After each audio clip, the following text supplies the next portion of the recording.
So I'm going to talk about the new concept of the Gringo intercom system. First, we're going to do a little bit of problem setting. So where the idea came from.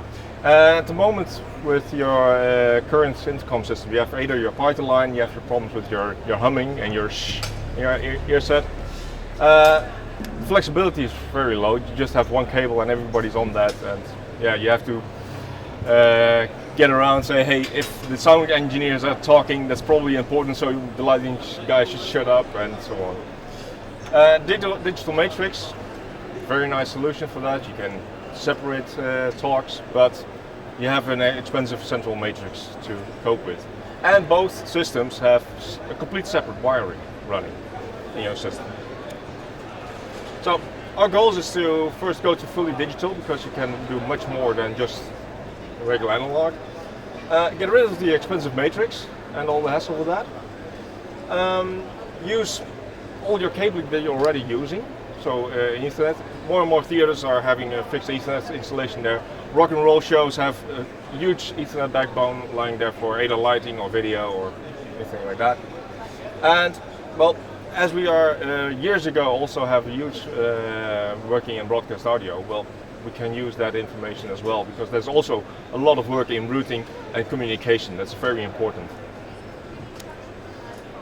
So this is an example network. So you would have, this is our stuff, the blue stuff. We have a huge network of DMX equipment and Ethernet equipment in there. But you can just hook up a belt packs like this. I can show you, get it around. Just hook it up onto the network, and you can have all your connectivity directly. So you have one belt pack, one Ethernet cable. There's power on this unit, and all your data. Plug it in, and you're ready to go.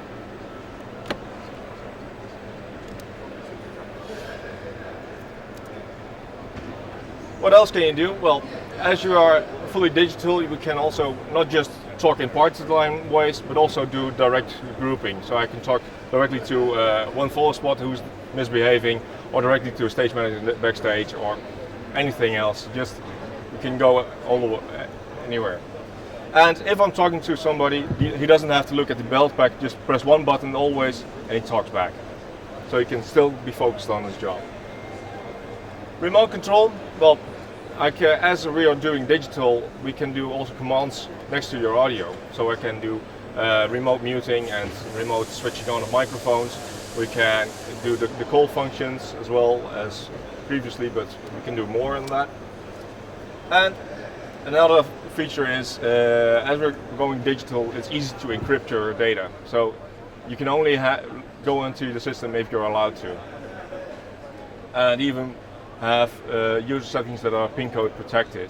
So you cannot just be, hey, I want to be the main stage manager this year at this moment.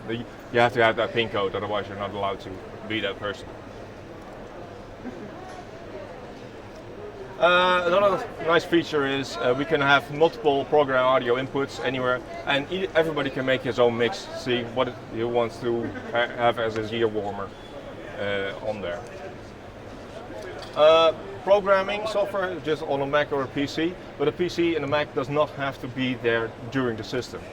Basically what you can do is you program one unit, and then every new unit that you bring in can read the settings from that unit. Every unit has all the settings of the whole system in it. So you can very easily bring a new unit in, plug it in, it will grab all the settings, and you're off to go.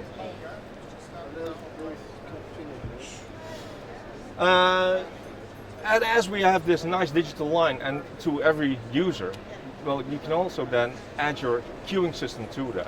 Normally you have a voice queuing system with your intercom and then a queue light system next to it. Well, with this system, as you have that nice digital communication as well, you can send queues, your normal voice queues, but also your queuing light systems. So your attention, your hold, and your goes. The nice thing of that is, well, if you have your belt pack, you don't have to carry around also your queue light system as well. If I have people in holding, I can press one button and I can directly talk to them as well. So, hey guys, prepare, we're almost there, and then give it a go. And with the software that can be then extended even to automated. when you have the bell pack, for instance, you do get your queuing on your display, but well, I'm not looking at my display. So I'll get a ringtone when I get an attention, and I say and acknowledge, and then the ringtone stops, so that I'm ready. And then when the stage manager presses the go, it just fires off, and you get again another ringtone, beep beep beep, and you know you go. So you don't again have to look at anything else. Yes, yes. And the nice thing is with the new software that's also coming, is that you can run a full run list with all queues you can prepare. Well, these have to be in there, these have to be in there. Wait for the acknowledge so you know where you're at, and even then send voice cues, so pre-recorded cues already. So then you don't have just a beep beep. No, you can hey, we're going. This one is coming on stage. This one is coming on stage. So you have that all worked out there. And as you're on the software, you could even then send goes to equipment like lighting desk or whatever, if needed. So a full operation can be run from one software. The products that we're working on now is we have the small bell pack, we have wall station coming up, we have the multi-channel stations, but also of course interface units to existing analog systems, either in 4-wire or in party line stuff, so that you can easily hook up into the system and grow into there. So your bell pack, we'll just show them one around. It has one LCD button on the front. It has RGB backlit, so it indicates what's going on. So that can be, let's see if I can call. No, call, you get a red. Or if I am in the queuing mode, I can say, well, now I'm in attention. I say, well, okay, I got hold. Well, it's also indicated here now, and then I get a go. Further on the unit is two direct channels to talk to. That can be either groups or individuals or what else. One rotary encoder and press function for auto answer. So you have it here and just press that button and you also always answer. The stage manager desk that can be from 4 channels to 32 channels. Each channel has a dedicated talk button at the top and a programmable button at the below. It can be a listen mode, queue mode, or call mode, just the way that you're operating. And it has also displays with large enough information that you see who's on that line. And you have a lot of connectivity as well on the unit. You have even 2 Ethernet ports. You can power the unit by either power over Ethernet or a separate DC plug. But if you have one port free, you can still hook up your laptop again. So you only have to run one wire directly to your system. And then we have the interfaces. That will be just the Ethernet, and then hooking up to a party line system or to a 4-wire.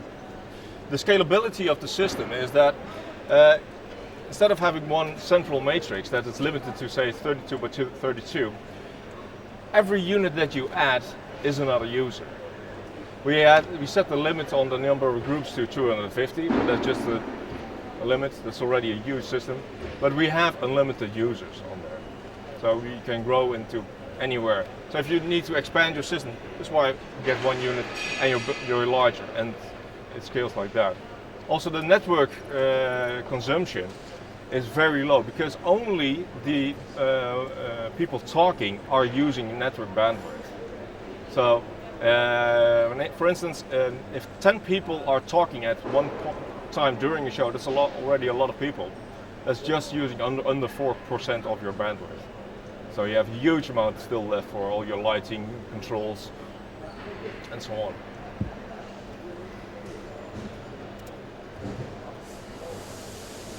That's about it. Wireless. Working on that, but not what? That should be around 1 year or so out.